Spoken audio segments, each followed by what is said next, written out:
What's good everyone, it's your boy yadiiiigg 4 eyes 2 G's here, and today we're here to talk about Smokepurpp. And following up on my video yesterday, I got a few comments saying that I was hating on Purpp for no reason, but you guys need to realize firstly that I never mean to hate on artists or anything like that. Instead, I aim to present my reflection of what's going on. I love tracking artists and how they're doing, whether they're falling off, whether they're blowing up, etc, etc. I've shown Purpp a lot of love. In this video, back in 2017, I said I pretty much loved all his material and actually told people they should stop hating on Purpp and give him a chance to evolve and develop into his own lane and sound before writing him off as a biter. And if you guys want me to pretend that everything is dandy, everything is going perfect, I'll just become another politically correct media personality who does nothing but reaction videos that magically love every single song they hear. But never that. I'm always going to give you guys my perspective of what's going on with these artists, and if you can't see that Purpp is in a downward spiral, I'm going to break down the specific numbers and compare and contrast them to other artists to show you guys my outlook of what's going on.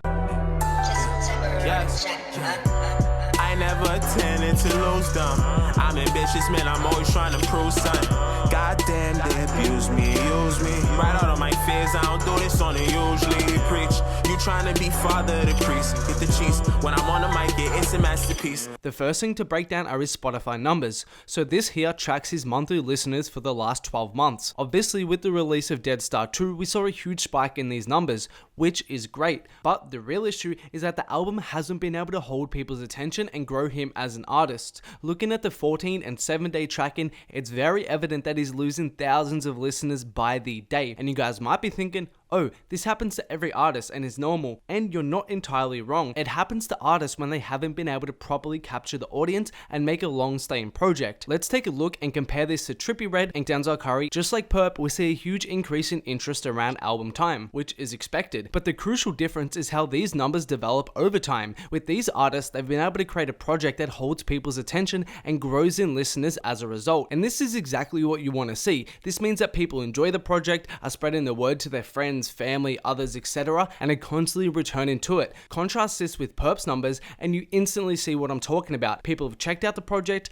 given it a listen, thought, this is alright, but it's not worth my time revisiting, and moved on. And this is a worrying sign. And these numbers here means that this isn't a trend and it's likely going to continue over time. And you guys also might be thinking, well, yadiiiigg, that's not fair. Trippie Redd has had hits with his project. But that's kind of my point. Purpp didn't get a hit with his Deadstar 2 singles, and still, after Deadstar 2, he doesn't have a hit. If he had a hit, these numbers would be very different and we wouldn't be having this conversation. But the fact that we saw a huge spike around Deadstar 2 in his listenership means that people were listening to the project and gave it a shot. However, with the sharp decrease directly after means that people didn't gravitate towards the album. There isn't a hit on this project and that's evident. And then we also need to talk about Denzel. Denzel hasn't had a mainstream hit with his project Zoo at all, but still his numbers have been constantly increasing. This is because he is an album artist and he's been able to create a solid body of work that holds people's attention over time. Even before his album came out with Kenny Beats in early February, his numbers were still increasing as a result of Zoo.